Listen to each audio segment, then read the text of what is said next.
بلوچستان میں بولان کے علاقے میں جعفر ایکسپریس پر دہشت گردوں نے حملہ کر کے مسافروں کو یرغمال بنایا. سیکیورٹی فورسز نے کارروائی کرتے ہوئے 155 ابھی تک کی اطلاعات کے مطابق 155 مسافروں کو بازیاب کروا لیا ہے, جبکہ فائرنگ کے تبادلے میں 27 دہشت گردوں کو جہنم واصل کر دیا گیا, ہلاک کر دیا گیا. سیکیورٹی فورسز نے علاقے کو گھیرے میں لے کر کلیئرنس آپریشن بھی شروع کیا ہے اور 155 یرغمالی مسافروں کو سیکیورٹی فورسز نے دہشت گردوں سے بازیاب کروا کے ان کو مچ ریلوے اسٹیشن جو ہے وہاں پہنچا دیا گیا ہے. تو یہ ایک بڑی دہشت گردوں نے کوشش کی کارروائی کرنے کی, اس پر بر وقت رسپانس بھی دیا سیکیورٹی فورسز نے. اسی پر ہم بات کریں گے, تجزیہ ہوگا, تبصرہ ہوگا. بریگیڈیئر ریٹائرڈ حارث نواز صاحب نے دفاعی تجزیہ خانہ میں جوائن کیا. السلام علیکم سر. جی وعلیکم السلام. بریگیڈیئر صاحب پلیز یہ جعفر ایکسپریس پہ جو حملہ ہوا ہے اس کے بارے میں آپ کچھ بتائیں گے, لیٹسٹ آپ کے پاس کیا نیوز ہے؟ دیکھیں نیوز تو جو ہے ابھی آپ نے بتائی 155 جو ہے وہ رہا کر لی ہیں اور 27 ٹیررسٹ مارے بھی گئے ہیں, 37 کو زخمی بھی ہوئے ہیں.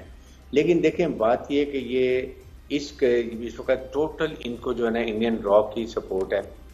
ابھی جو بچے کچھ ہیں وہ ٹولیوں میں بٹے ہوئے ہیں اور انہوں نے یہ کیا ہوا ہے کہ اپنے سوئسائڈ بمبرز ہیں, انہوں نے خود کچھ جیکٹیں پہنی ہوئی ہیں اور عورتوں بچوں کو اپنے ساتھ رکھا ہوا ہے, یرغمال بنے ہوا ہے. تو اس لیے ہماری مسلح فوجی بہت احتیاط کر رہی ہیں جی بالکل کہ کوئی نقصان نہ ہو, جانی نقصان نہ ہو. اور سیکنڈ یہ ڈائریکٹ کمیونیکیشن میں ہے افغانستان میں انڈین ایمبیسی کے ساتھ جو را کے ایجنٹس وہاں بیٹھے ہوئے ہیں, جن کے ہینڈلرز ان کو لے کے چل رہے ہیں.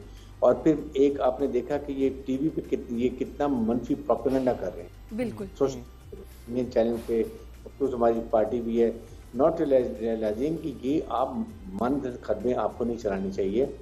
اور آپ کے توسط سے میں اپنے پاکستانی عوام سے ریکویسٹ کروں گا, please don't listen to this negative propaganda. بالکل جو آئی ایس پی آر اور حکومت پاکستان جو آپ کو بتا رہی ہے that is a true picture.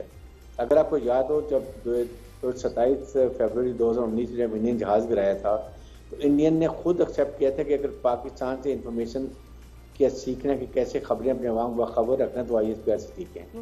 اس لیے یہ وہاں پر ایک پرانی کی ویڈیو چلا رہے ہیں, الٹی سیدھی خبریں چلا رہے ہیں. تو یہ ہمیں چاہیے کہ اپنے دیکھیں, اپنے ان کو غلط گروپ سے بنا دیکھیں. سیکنڈ ٹرسٹ یہ سارے ٹیررسٹ کو ہم نے گھیرا ڈال لیا ہوا ہے. دے اور اب یہ ہیلی کاپٹر ان کو مانیٹرنگ کر رہے ہیں, ڈرون سے مانیٹرنگ کر رہے ہیں. تو اونلی ریزن ہے کہ ہم احتیاط کریں کہ یہ بچے اور عورتیں نہ کوئی نقصان نہ ہو جائے. انشاءاللہ by evening I am sure کہ ان سب کو پکڑ لیا جائے گا, یہ مارا جائے گا. بالکل انشاءاللہ. آپ یہ دیکھیں سر کہ ٹیررسٹ نے اس کو کتنا پلان کیا. ایک تو ٹائمنگ, رمضان کا مہینہ, بالکل ٹھیک ہے, اس ٹائم, پھر اس کے بعد ٹرین کو ٹنل میں لے کے جانا ہے جہاں پھر آپ کے سگنلز نہ آ سکیں, اور آپ کا ہاں مطلب یہ کتنا ویل پلانڈ اٹیک تھا. دیکھیں بات یہ ہے کہ کوئی مسلمان, آپ مجھے بتائیے, رمضان کے مہینے میں روزہ داروں کو بالکل یہ مسلمان ہے ہی نہیں, مسلمان دشمن ہے. اور سیکنڈ یہ کہ 1-2% ہے یہ جو مجید بریگیڈ بی این ایف کے اندر ہے. ریمیننگ 98% بلوچی ہمارے محب وطن ہیں. یہ گمراہ پروپیگنڈا یہ خود بھی ریئلائز کرتے ہیں جب یہ جا کے چٹیل میدانوں میں پہاڑوں میں بیٹھتے ہیں, پھر جو سب باغ دکھاتے ہیں ختم, پھر یہ کئی خود بخود مین اسٹریم میں آ جاتے ہیں. تو انشاءاللہ ان کو ابھی چھوڑیں گے نہیں, یہ پکڑے جائیں گے, مارے جائیں گے. اچھا بیٹی صاحب یہ بتائیے گا کہ یہ ہم یہ کہہ سکتے ہیں نا کہ یہ سیکیورٹی فورسز, ان کی فیملیز ہدف تھا ان دہشت گردوں کا, جو ابھی تک کی اطلاعات سامنے آ رہی ہیں اس کے مطابق؟ جو آپ کو پتا ہے فوج میں کہاں بلوچستان میں سروس کر رہے ہیں, یہ سارے وہ کچھ لوگ وہ تھے ہمارے جو اپنی فیملیز کے ساتھ عید بنانے کے لیے گھروں میں جا رہے تھے. امیجن کریں, یہ ان کی کریکٹرز ہیں, یہ ان کی سوچ ہے. اور بیسک پرپز یہ ہے, دیکھیں بلوچستان میں یہ نہیں چاہتے کہ امن ہو. اگر بلوچستان میں امن ہو جائے گا تو ہمارا سی پی ایف منصوبہ بن جائے گا, ہمارا گوادر پورٹ آپریشنلائز ہو جائے گا اور ہم ترقی کریں گے. دے ڈونٹ وانٹ کہ پاکستان بیگ این نیوکلیئر اسلامک کنٹری یہ اکنامک اسٹیبلٹی آئے, بالکل امن ہو, سکون ہو. جی اچھا ایک اور چیز مجھے بتائیے گا, آپ یہ کہہ رہے ہیں کہ اور اس سے پہلے بھی جب ایک اور واقعہ ہوا تھا آپ کو یاد ہوگا تو اس میں بھی یہی باتیں سامنے آئی تھی کہ انڈین را اس میں ملوث ہے. تو یہ اگر ہم سیکیورٹی کے اقدامات سے متعلق تھوڑی سی بات کریں اور اس پر سوال اٹھائیں کہ ایک ویل پلان ایک حملہ وہ کرتے ہیں, اس کے بعد ان کو یہ پتا ہے کہ یرغمالی کتنے ہم نے وہاں سے لے کر جانے ہیں, کس جگہ لے کر جانے ہیں, پھر کہاں رکھنے ہیں لے جا کر, تو یہ جو پلاننگ ہوئی ہے ایڈرز اور ابیٹرز بھی اس کے ساتھ ہیں, تو کوئی سیکورٹی لیبس آپ اس میں دیکھتے ہیں یا کہنا قبل از وقت ہوگا ابھی کچھ بھی؟ نہیں دیکھیں، اصل بات یہ ہے کہ یہ ساری پلاننگ کابل میں ہوتی ہے. اس کے بعد آپ کے سامنے یہاں پر کتنے افغان ریفیوجیز ہیں، بلوچستان میں بھی ہیں، ہر جگہ پہ پھیلے ہوئے ہیں. ابھی حکومت نے فیصلہ بھی کیا کہ 31 مارچ تک جتنے لوگ یہ افغان سٹیزن کارڈ ہولڈرز ہیں ان کو بھی ہم واپس کر رہے ہیں. یہ 15 سے 20 لاکھ پاکستان میں. آپ سوچیں یہ کتنی بڑی بریڈنگ پلیس ہے، نرسری ہے جہاں پر یہ سہولت کاری بھی ہوتی ہے، ٹھہرایا بھی جاتا ہے، چھپایا بھی جاتا ہے. اگر ہم ان کو واپس کریں گے تو ایک تو افغان ابوری حکومت کو پتہ چلے گا کہ اکنامک کرنچ کیا ہوتا ہے. جب 15 لاکھ واپس جائیں گے تو آپ دیکھیں پاؤں پکڑیں گے. ہمیں اس کو بڑا اسٹرکٹ ایکشن لینا چاہیے. نہیں بہت. اب بریگیڈیئر صاحب یہ بتائیں کہ انہوں نے کوئی مطالبات کیے ہیں، کوئی ڈیمانڈز پیش کیے ہیں؟ کوئی ڈیمانڈ نہیں ہے. ڈیمانڈ نہیں ہے کہ وہ بلوچستان کو ہم علیحدہ کرنا چاہتے ہیں. They can't do it. They know Pakistan کے مسلح افواج کتنی بیٹل ہارڈنڈ ہے. یہ 1%، 2، 4، 5، 500، 600 یہ مجید بریگیڈ سے کوئی فرق نہیں پڑتا. ابھی آپ دیکھیں گے ان کو کیسے ختم کیا جاتا ہے. ہمارے ٹروپ فلی ٹرینڈ ہے اور دیکھیں کس طریقے سے رات کے آپریشن میں انہوں نے ماؤنٹینس ایریا میں جا کے لوگوں کو کافی ریسکیو دلائی ہے. اور ابھی یہ اسٹل آپریشن گوئنگ آن.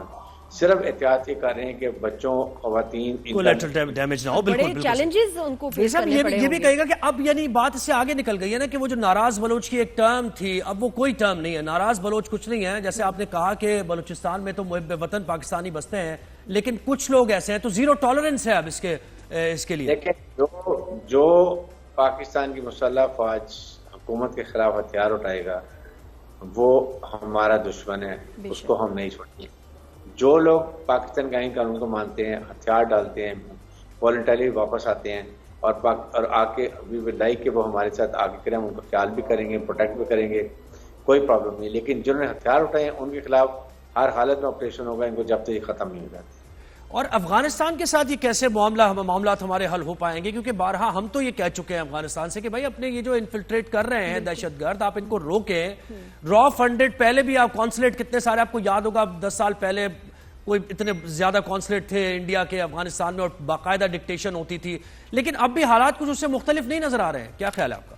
دیکھیں پرابلم یہ ہے کہ اب آپ کے سامنے امریکن جاتے ہوئے بھی ٹرمپ نے خود کہا کہ ہم $7 لاکھ بلین کا ویپن، گاڑیاں وقت چھوڑ کے آئے ہیں. یہ سارا کا سارا یہ ٹیررسٹ آرگنائزیشن کے ہاتھ میں لگ گئے اور یہ قصور افغان عبوری حکومت کا ہے. ان کو چاہیے کنٹرول کرتے. پھر ان کی ٹیسٹ انڈرسٹینڈنگ ہے جب بھی مارے جاتے ہیں ان میں سے 2-3 ضرور افغان نیشنلز ہوتے ہیں. امریکن ساختہ ویپن ایمونیشن ہوتا ہے.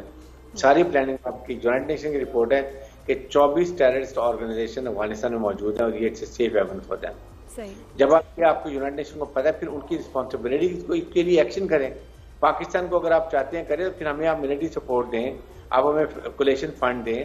Weapon ammunition require latest weapon ammunition, ان کے میچنگ ہمیں ویپن ایمونیشن چاہیے. یہ پرابلم ہے. اور پھر انڈیا کو ایز اے یوز پراکسی کر رہے ہیں امریکن کہ وہ چائنا کے خلاف بھی پاکستان کے خلاف بھی. دے وانٹ کہ پاکستان میں سی پیک نہ بنے، گوادر پروٹیکشن نہ ہو اور افغانستان میں ٹربل ہے. اسی لیے ویپن ہے. بالکل. اور یہ دیکھیں کون ملینز آف ڈالرز کے ویپنز ایسے چھوڑ کے چلے جاتے ہیں. اب تو اپنے یو ایس میں ٹرمپ کے اتنے برے حالات ہیں تو لے کے جاتے شاید ان کے تھوڑے سے مسائل حل ہو جاتے، لیکن نہیں چھوڑ کے گئے تو ایک مقصد سے، ایک پلاننگ کے تحت. بہت شکریہ. اگر نہ لے کے جاتے تو پاکستان کو بھیج دیتے، ہم ان سے خرید لیتے.